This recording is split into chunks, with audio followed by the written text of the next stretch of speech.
মাননীয় পররাষ্ট্রমন্ত্রী, আমি জানি যে ওনার ভিতরে কোনো দুই নাম্বারই নাই, ওনার ইন্টেনশনের মধ্যে কোনো দুই নাম্বারই নাই, কিন্তু আমার কথা হচ্ছে যে বারবার ওনার বক্তব্য নিয়ে প্রবাসী এবং এই সরকার মুখোমুখি হবে কেন? আমাদের মাননীয় প্রধানমন্ত্রী জননেত্রী শেখ হাসিনা যেভাবে প্রবাসীদেরকে বিভিন্ন ভাবে সুবিধা দিয়ে প্রবাসীদের একদম কাছে নিয়ে আসার চেষ্টা করতেছেন, এই সময়ে মাননীয় পররাষ্ট্রমন্ত্রী যখন অর্ধেক বক্তব্য উনি বলতে চাচ্ছেন, আমি মাননীয় পররাষ্ট্রমন্ত্রীর কথা শুনছি, উনি বলতে চাচ্ছেন যে কেউ উনাকে টুইস্ট করে, উনার কথাগুলো টুইস্ট করতেছে।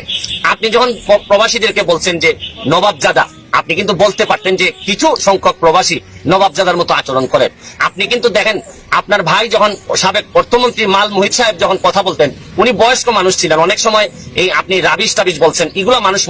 মেনে নিছে, কারণ উনি বয়স্ক মানুষ ছিলেন। কিন্তু আপনি যখন তার ভাই হয়ে, আপনি একজন শিক্ষিত মানুষ হয়ে যখন আপনি একদম জেনারেল ভাবে কথা বলেন যে প্রবাসীরা নবাবজাদা, তখন সব প্রবাসী তো আর আমার মতো ব্যারিস্টার না, আপনার মতো এরকম ফ্যামিলি থেকে আসে নাই যে আপনার সব এরকম বলিষ্ঠ কথা এবং লুকানো কথা, ভিতরের কথা সব স্বাভাবিকভাবে মেনে নিবে। প্রবাসী